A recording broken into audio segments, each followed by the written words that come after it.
Being the new kid on the block, Ricky wanted so badly to be liked by the neighborhood kids.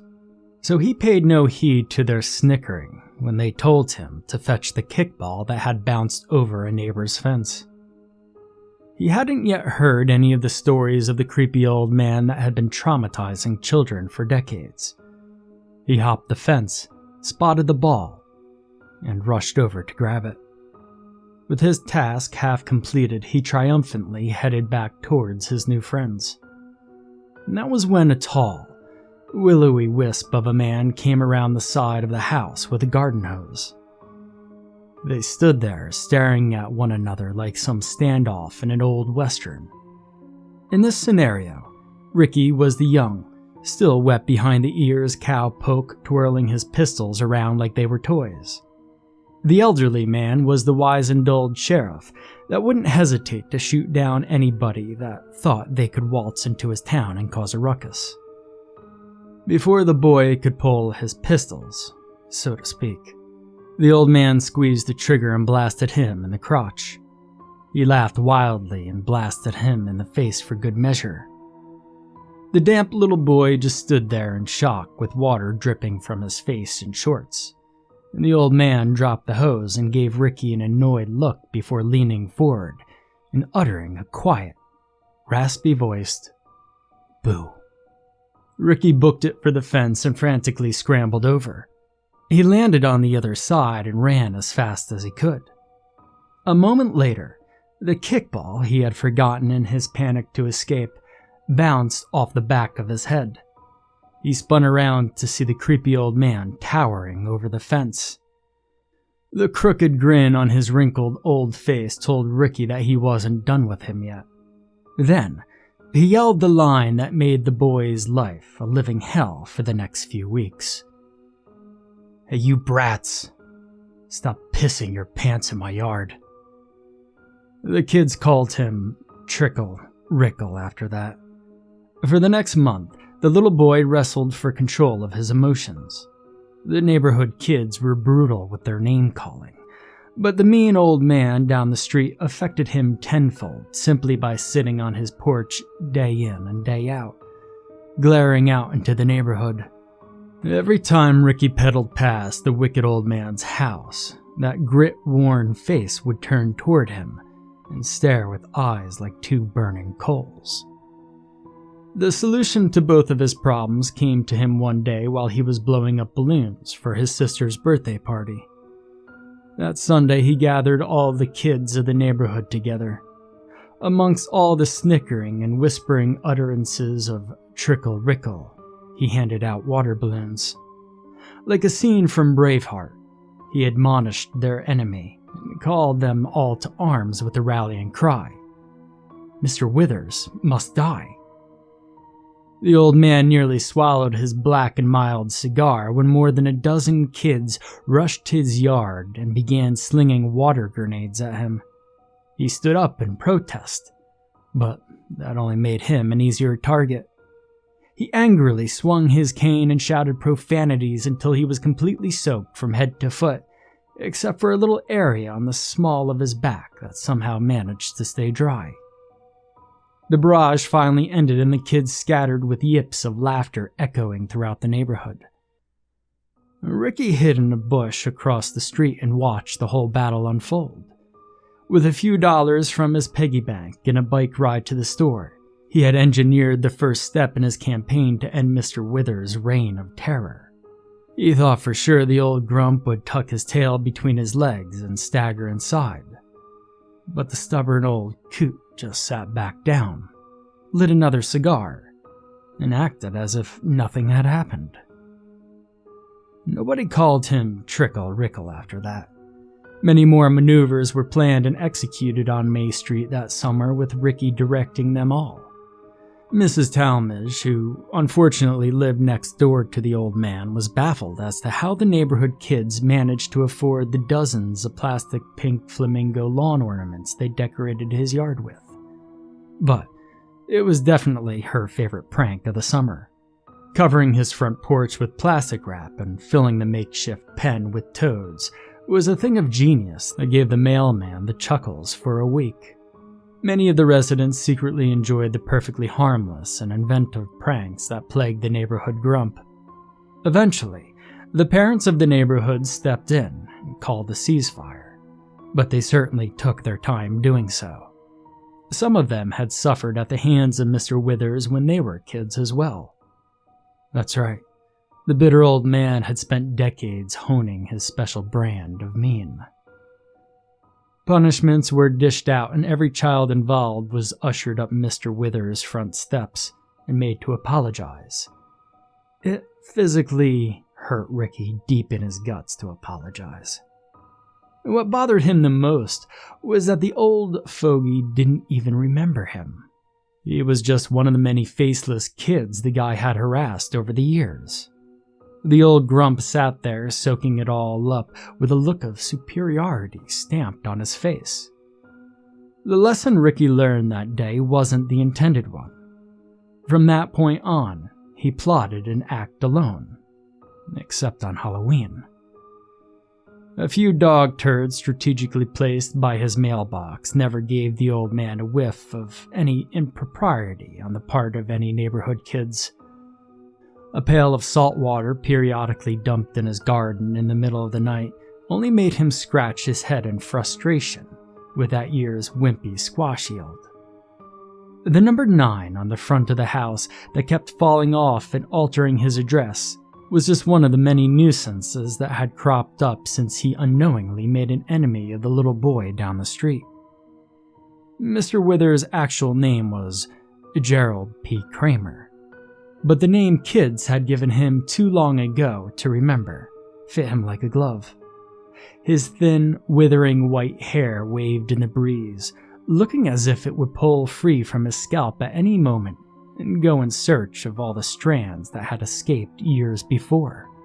Plenty of elderly people go all too fat, but not Mr. Withers. He was tall as a lamppost and just as skinny. He seemed to sway on his feet just like a tall blade of grass when he'd venture to his mailbox. Ricky had wished many times throughout his childhood that the mean old man would just blow away on a heavy wind and leave the kids of the neighborhood to play in peace. Some kid who had grown up and moved away many years ago started the myth that Mr. Withers' hair was alive and it wriggled and writhed even though there wasn't a breeze. And I'm sure you can imagine how a freaky detail like that could take a life of its own amongst children who still feared monsters under their beds and behind closet doors. There were typical stories of him being a vampire or even a werewolf run rampant among the less imaginative children. Some say he was a wraith that wouldn't let go of this world. He certainly looked like one. Others believed he escaped from an insane asylum because he could no longer ignore his insatiable hunger for the misery of innocent children. Now, Ricky could never confirm anything supernatural or criminal about the old man. He just saw him as a mean old grump that deserved whatever bad things came his way. He was way too young to understand that karma and revenge weren't synonyms for one another. The mischievous boy was well aware of how cruel some kids could be, but he had never witnessed outright cruelty from an adult until he met Mr. Withers. It was something that everyone learns eventually. Ricky might have learned that lesson a little too soon for his fragile young mind to handle. The angry little boy was playing with fire, fostering a bitterness that would eventually consume him if he didn't find a way to douse it. Gerald P. Kramer had been living in the neighborhood for nearly 60 years. His wife had only lasted 18. Every morning he would step into the bathroom to get ready for the day, and memories of his wife would visit him. Adina had known what kind of man Gerald was when she married him, but she truly believed she could change him. He really hadn't been a bad husband. He doted on her and gave her everything she ever wanted except for one thing. Eventually, she gave up trying to convince him that adoption was a perfectly viable option for couples like them. Over the years, she grew less and less interested in day-to-day affairs like cooking, cleaning, and even basic hygiene. Her laziness, as he called it, sparked many arguments, but he never laid a hand on her. She eventually did that herself. Adina's exit via the bathroom came one day while Gerald was out of town on business. Images of the scene he came home to that horrible day almost 40 years ago greeted him on mornings when his guard was lowered. On those rare occasions, he'd sit on the edge of the bathtub, looking into it, and sob like he'd done on that awful day all those many years ago. On those days, he couldn't bring himself to step foot into the tub. Disheveled and feeling lost, he eventually made his way onto the front porch where he spent most of his time smoking and making snide judgments, mostly to himself, on the microcosm that was suburban life. Those were the days he was most likely to rail against, in his words, the spoiled snot-nosed brats that littered the neighborhood like little bits of garbage. His seething rants on those days created the lattice work for the myth of the decrepit monster of a man all the children called Mr. Withers. Halloween was coming soon, and he couldn't wait for it to pass. He hated the holiday with a passion, even before, as he put it, those snot-nosed delinquents in this run-down neighborhood started defacing my property. He'd put an end to that last year, and he didn't figure any of them would be brazen enough to try it again. Still, he'd be standing sentinel on his porch that night, primed to swing his cane at any kid stupid enough to step foot on his porch with a bag of dog shit and a lighter. He stood up swinging his cane at nothing in particular and yelled to the neighborhood, "You rotten little punks better stay clear this year, if you know what's good for you." No one appeared to be out in the neighborhood at that moment, but it didn't matter to Gerald. He knew that little brat that instigated the pumpkin tossing 2 years ago was within earshot somewhere nearby. He was the only kid that didn't cross to the far side of the street to pass his house. Sometimes, he would even park his bike on the sidewalk and glare up at him. He was wise to that one and his antics. He spotted him a while back dumping a soup can full of slugs in his garden, and it dawned on him why his strawberries had done so poorly the year before. He didn't recognize him at the time, but now he was convinced he'd seen him before. Of course, he couldn't really be all that sure. They all looked the same to him except for Tammy Swanson, who he liked to yell, "Eat a salad," at when she passed by. When he was a child, he respected his elders and feared them as well, but all he seemed to elicit in children was fear. That was fine by him. He supposed fear was a kind of respect. He was convinced kids these days didn't know what the word respect meant anyways. They needed a healthy bit of fear drummed into them now and again to keep them in their place, even though he felt it was really the parents' fault for their kids were being such little jerks. He stuck to the strategy he'd always used, terrorizing their children.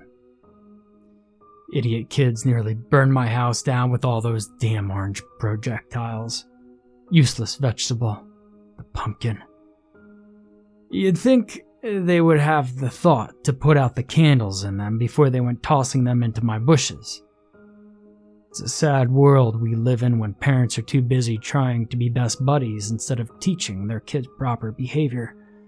Seen and not heard was the rule in my day. His thoughts went on like that, with a word or two occasionally blurting out loud until he went inside to try to take a shit. Now Ricky poked his head around the corner of the house, counted to 10, and then quietly slipped onto the porch. He tossed Gerald's cigars into the bushes, dumped his drink, scattered a few cat hairs on the table, and then stole away as quickly as he'd come. The strategy of 1,000 annoyances, as he called it, was his favorite pastime, and what he loved most about it was that the old fart didn't have a clue all those little accidents over the years weren't anything of the sort. Ricky's favorite month of the year was in full swing, and he had been racking his brain for the penultimate trick to top off his final year of trick-or-treating. Mr. Withers was going to get it one more time, and he was going to get it good if Ricky had anything to do about it. He nearly bubbled over with the excitement every time an idea came to mind, but nothing yet seemed right. He was going to hit Mr. Get Away From My Lawn's house so hard, the neighborhood would still be talking about it when he set off for college. It didn't even matter to Ricky if his parents grounded him until then. He was dead set on it, and nothing was going to stop him. He was small for his age, but his ability to outwit 6th graders, some adults as well, and come up with creative pranks put him at the top of the food chain in his 5th grade class. Kids listened to him, and you could even say they feared him. His teacher, Mrs. Viskel, often remarked to her colleagues, "I see a bright future in politics for that one." Less than 3 months into the school year, and he had already brought her nearly to tears twice. She was strongly considering retiring next year. Last October, the grumpy old man had gotten a reprieve because Paul Clark had forgotten to extinguish the candle in his jack-o'-lantern the year before. Ricky shamed Paul at school the next day for screwing up his trick and sent him to eat lunch alone for the rest of the week. The next year, he reminded Paul of his screw-up and made him sit elsewhere for the entire month of October. One day, while Ricky was pulling a rusty nail out of an old 2x4 to hammer it into one of Mr. Withers' car tires, the perfect trick just popped into his head. Actually, it was 2 tricks. While he enacted the prank at hand, he thought through the details of his ultimate Halloween trick. It involved a maneuver he'd learned about in history class called a feint. Halloween was fast approaching, and he needed everyone on board if his plan was going to work, so he forgave Paul for his past mistake. The kid had been punished enough, and Ricky figured letting him out of the doghouse would make him more amenable to a special task he had for him. There was no way Ricky was going to let Old Man Withers off the hook this year. No way in hell. Gerald would have bought a DIY surveillance system years ago if he had known they'd become so inexpensive. It paid for itself just 2 days after he installed it. The footage of Ricky sneaking into his home through the back door while he sat on the front porch set him to boiling. He could barely keep from rushing down the street and confronting the boy with proof of his crime. But he held himself in check as he scrutinized every second of the eye-opening video. Gerald watched the footage of the kid slinking through his kitchen, poking pinholes in various packages of food. He now knew why his bread always got stale so quickly, and why freezer burn was so prevalent amongst his steaks and burger patties. Witnessing the kid shake what appeared to be an empty jar over his basket of fruits and vegetables suddenly solved the fruit fly mystery he'd been scratching his head about for so long. The old man paced back and forth in front of the monitor, growing angrier and angrier as every little inconvenience in his life was proven to be the work of a mischievous brat that was just entering the beginning stages of puberty. He decided to wait until he caught him on camera enacting his plan. He figured the kid would strike on Halloween, then take the damning evidence over to the police station the next morning and put an end to the delinquent's tricks once and for all. He rushed out of the house to buy more cameras so that he could cover every room. Ricky had gotten sloppy a couple weeks back, leaving a handprint on the back door window that Gerald noticed was too small to be his own, and that's how easily you can lose the upper hand. First, the trick. Disney princesses, pirates, zombies, vampires, goblins, space aliens, and all sorts of other colorfully attired characters danced through the neighborhood. Ricky was the exception in his no-frills ghost costume. He had cut a slit in the back so he could easily slip the top down and show everyone that he was also on the hunt for candy. Once he had made his presence known and gathered enough candy to complete his alibi, he quietly slipped into the woods to meet up with Paul. Just as Ricky had predicted, Paul was willing to skip the first hour or so of candy gathering if it redeemed him in the eyes of his friend. Being shunned last October had seriously injured his self-esteem to the point he would have done just about anything to get back in the good graces of his group of friends. He didn't go trick-or-treating last year because no one wanted him around, so he wouldn't be missed this year. He quickly donned Ricky's white sheet, repeated his instructions, and rushed off to trick-or-treat in his friend's stead. Ricky, dressed all in black, rushed off to scope out the old man's house and wait for the signal. It had taken a lot of painstaking effort to find the 5 well-hidden beauties that were going to do most of his work for him. Their globular, black and red abdomens reflected in Ricky's eyes as he inspected them one by one in their glass prison. He made sure the lid was tightly closed and then slipped a jar back into his backpack. He quietly came up the backyard, snuck along the side of the house, and peeked around the corner. The old man was sitting on his porch in the dark like a trapdoor spider waiting for some unsuspecting prey to come near its entrance. The tip of his cigar came to life for one fiery second, illuminating the permanent scowl on his face, and then it faded. He exhaled a cloud of smoke as he stared out at all the children going door to door, while their parents followed along on the sidewalks at their own pace. A flicker of movement in the corner of the old man's eyes brought a wicked smile to his face as Ricky slipped out of sight and headed towards the back door. He tightly clenched his cane in both hands and considered going inside to catch him in the act, but decided to stick to his plan. As far as he was concerned, the movie he was making exposed the whole neighborhood and made a great argument for doing away with the new age idiocies in favor of a more traditional style of living. He figured it was worth missing out on cracking the kid's head open with the metal tip of his walking stick. It actually pleased the old man to have just one target to focus all his ire on. He could strike at everyone and everything he despised with a short trip to the police station. He was convinced that the kid was responsible for every little aggravation he'd endured the last few years. Actually, his feeble, bitter, and irrational old mind blamed Ricky for every bad thing that had ever happened to him. That really wasn't anything new, though. Mr. Kramer's view was that children had been put there at every point in his life to frustrate, antagonize, and shame him.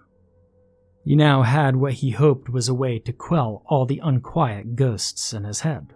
A loud crack sounded off the side of his house. Gerald posted off his cane and rose to his feet as an egg exploded against the porch railing and scattered bits of yolk and shell all over his pants. The old man reached down deep into himself and pulled forth the strength none of the hoodlums expected. He rushed to the steps, shouting every nasty epithet he knew, and bounded down them much quicker than anyone expected, effectively crippling their assault and sending kids fleeing in every direction.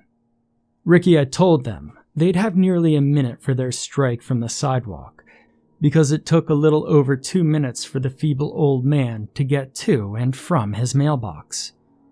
He hadn't taken into account what an adrenaline-fueled rage could accomplish, even in a feeble old man.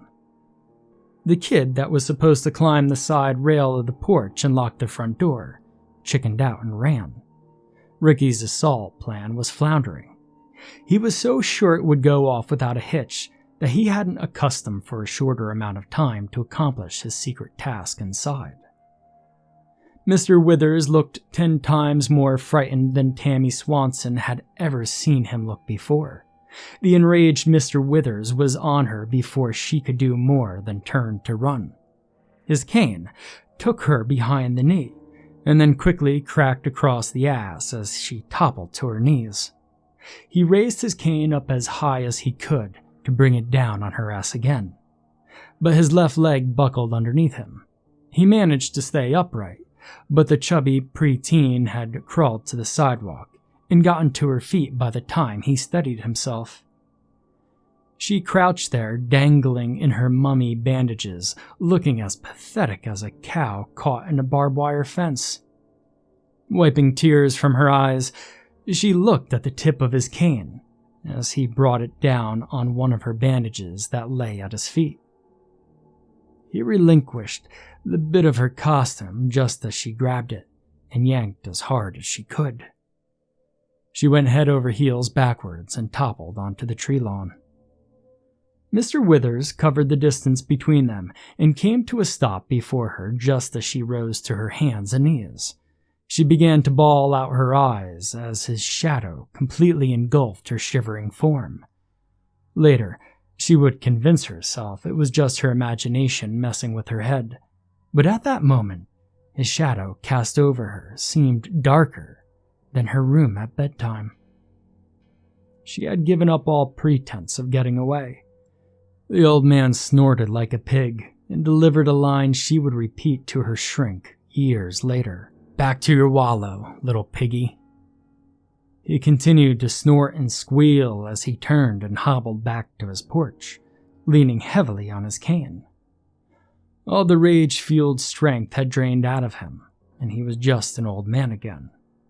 By the time he flopped heavily into his chair, Tammy was nowhere to be seen, and the street was empty. He laughed aloud at the realization that it was him that had sent the kids and adults alike scurrying off to some quieter part of the neighborhood. Only Mr. Withers could openly beat a child and get off without further altercation. He rested his head against the back of his chair and muttered, "It's good to be king." He lit a cigar and gave it a few puffs to get it burning brightly. Just then, a scream, followed by the sound of shattering glass, came from inside the house. Ricky slipped out of his hiding place and headed for the back door as soon as he heard the first egg burst against the house. He was inside a few seconds later, slowly creeping toward the hallway that led to the bedrooms. He had wondered before why the old man slept in the smaller of the two rooms, but right now, all he had on his mind was the task at hand. He silently crept forward, guided only by the moonlight that shined from Mr. Withers' bedroom on the far side of the house. He stopped at the hall entrance to listen for the commotion outside, but the only noise he could hear confused him. "Squealing?" he muttered to himself. The hallway seemed much longer and narrower in the dark. The boy gulped involuntarily, clutching tightly at the shoulder straps on his backpack, and then slipped further into the darkness of the musty old house. The silvery light at the end of the hall beckoned him forward. He began to worry the assault on the front yard hadn't gone as planned, and so he took a deep breath and quickened his pace. He reached the bedroom and rushed in, banging his knee on the dresser along the wall. Pain shot down his leg and stilled the panic rising in him. He took another deep breath and then tiptoed to the bed. He pulled back the blankets, swung his backpack onto the floor, and pulled out a glass container. Shaking everything to the bottom of the jar, he unscrewed the lid and carefully dumped the contents onto the bed. 4 shiny black specks about the size of tic-tacs crawled across the moonlight-covered bedsheets. Ricky did a double take, stared into the empty jar, and then let out a loud yelp. He slapped the tiny biter away, dropped the jar in his panic, and clutched at his arm. It was only in his mind at this point, but he swore he could feel his arm throbbing and swelling.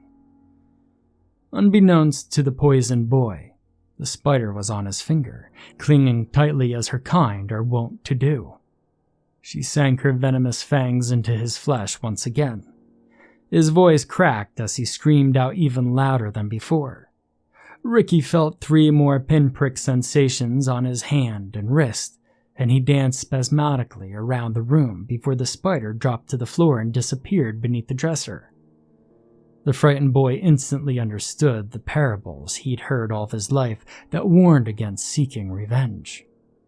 The fear of the poison rushing through his bloodstream was instantly replaced by the dread He was reluctant to admit he'd felt every day of his life since he first climbed Mr. Wither's fence all those years ago.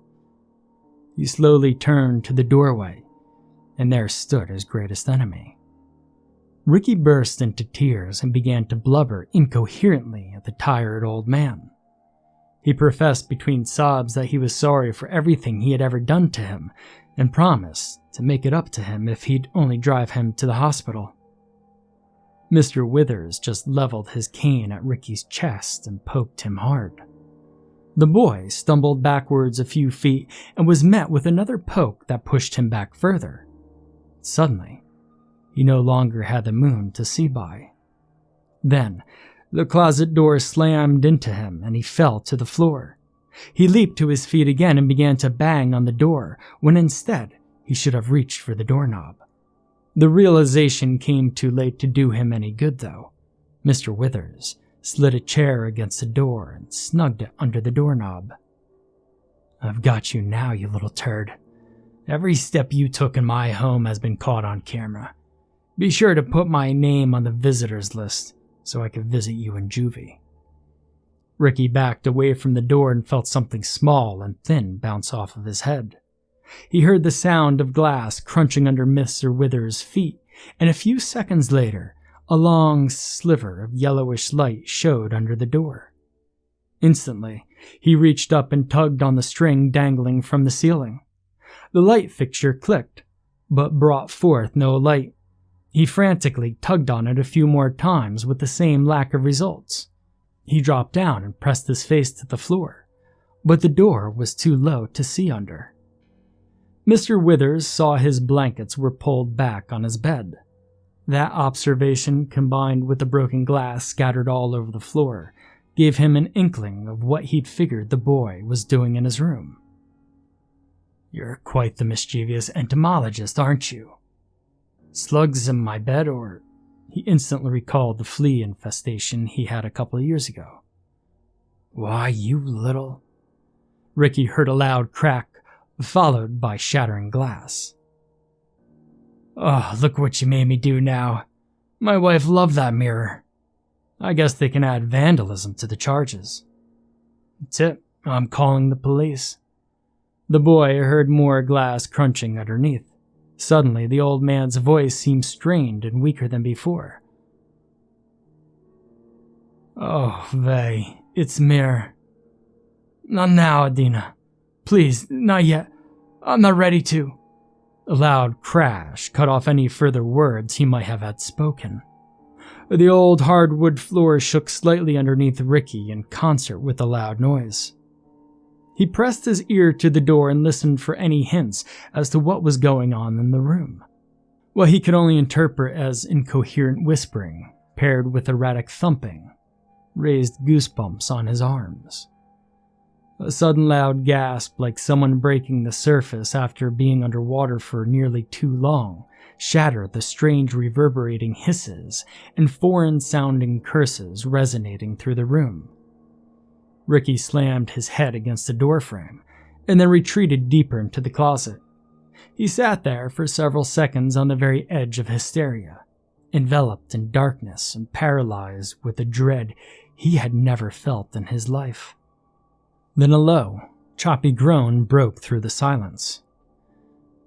The eerie and hope-disabling chant continued for several minutes until the frightened boy broke down and began to sob. The disheartening tone of his weeping, mingled with the weak, inhuman wails, caused him to retreat deeper into his mind as well. His imagination saw out the stories he'd heard in the neighborhood about Mr. Withers' wife. Some kids said she killed herself to escape her husband's limitless cruelty. Others said she refused to be tamed by her overbearing husband, so he chained her up in the attic or basement, depending on who told the story, where she slowly went insane. Ricky knew the house didn't have an attic or basement, but it suddenly made sense to him why the other bedroom was always locked when he visited. His knack for sussing out the shape and size of areas without seeing them in their entirety told him the room right across the hall was bigger than where Mr. Withers slept. The idea of a man cruel enough to lock away his wife for decades, but sleep in a room about half the size of her prison didn't make much sense to him. His attempts to interpret the ghostly moaning left him puzzled and fearing the worst. Was there something more dangerous than Mr. Withers in the house? What was going on out there, and why wasn't the old man berating him through the door? Surely a call to the police shouldn't take so long. The old grump didn't seem like the type to miss out on gloating over his victory. Just when Ricky was near to screaming and clawing at his injured arm, the insistent noises dropped away and the entire house fell dead silent. Eventually, the silence became too much for the frightened boy. He began to drum his fingers on the floor in an effort to stave off the panic rising up from inside him. After a while, Ricky became unaware of his tapping on the floor and attributed it to the banshee across the hall. In his heightened state of hysteria, he had convinced himself it wasn't Mr. Withers, but some creature far worse that he needed to escape from. He began to stroke the floor with his injured hand while he continued to tap with his other. His fingernails dug into the old wood, driving splinters into his flesh. But he didn't seem to feel it. He was certain Mr. Withers' wife was slowly clawing her way out of her prison, and soon she would be at the closet door. The very door that trapped him there was soon to be his only protection from the insane creature that he knew hated him and everything in the world more than the evil old man was ever capable of. Once she was free of her prison, she would only need to knock aside the chair, keeping him trapped, and she would have him in her clutches. Eventually, the banshee quit her incessant scratching. Was she free? Was she coming for him now? Ricky raised himself to his feet and waited for the door to swing open. Maybe he could dash past her and escape. He waited, poised to shove past her and run for his life. But she didn't come for him. Tired and feeling weaker than he'd ever felt before, he slid down onto his side and curled into the fetal position. Time passed, yet Ricky heard nothing. Not the old man, not the police sirens, nor the wicked thing from across the hall. He lay there on the floor and tried to ignore the awful, throbbing pain in his hand and arm. He couldn't judge how long he'd been trapped. The concept of time was lost to him. His shoulders and back were cramped up fiercely. He could hear his heart beating madly in his ears, like when he used to see how long he could hold his breath underwater. His eyes slowly slipped closed, and he fell asleep. He woke up later to a horrible pain in his abdomen. He felt like the closet was spinning, and the strong smell of cold vomit and piss crippled his sense of smell. Having lost all concern for what lurked on the other side of the door, he weakly pulled himself to a sitting position and banged on the door. "Hello? Is there anyone out there? Is there anyone home? Hello?" He yelled and banged on the door until both his throat and hands were sore. Eventually, weakened by his violent efforts, he lay down and slipped into a coma-like sleep. While the spider's venom coursed through every inch of the little boy's body, he dreamed of a shadowy veil shrouded in a dense fog. He stood there, staring across a wide distance at a young woman standing by a tall apple tree in full bloom. She turned in his direction and then began to move away from the tree at an impossible speed. As she drew closer to Ricky, her billowing white dress grew ragged, smudged with dirt, and hung strangely on her rapidly withering body. Blossoms withered and fell off as the apple tree grew more and more bent and ugly the closer she got to the dreaming boy. Finally, she came within a few feet of him and stopped abruptly.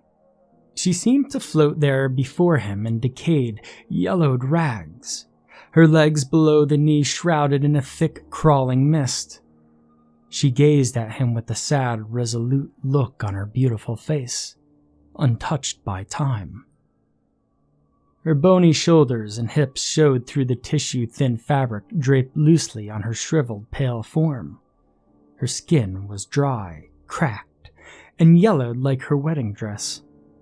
He didn't even flinch when the ghostly bride glided effortlessly up to him and took his hand in both of hers.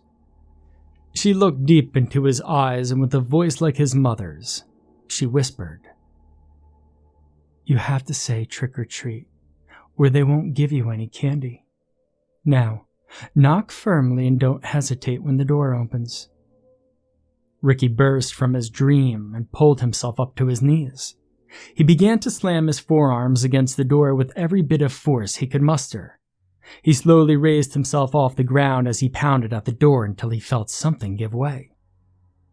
He heard something clatter to the ground as the door creaked open a few inches and came to rest again, some object lying in front of it.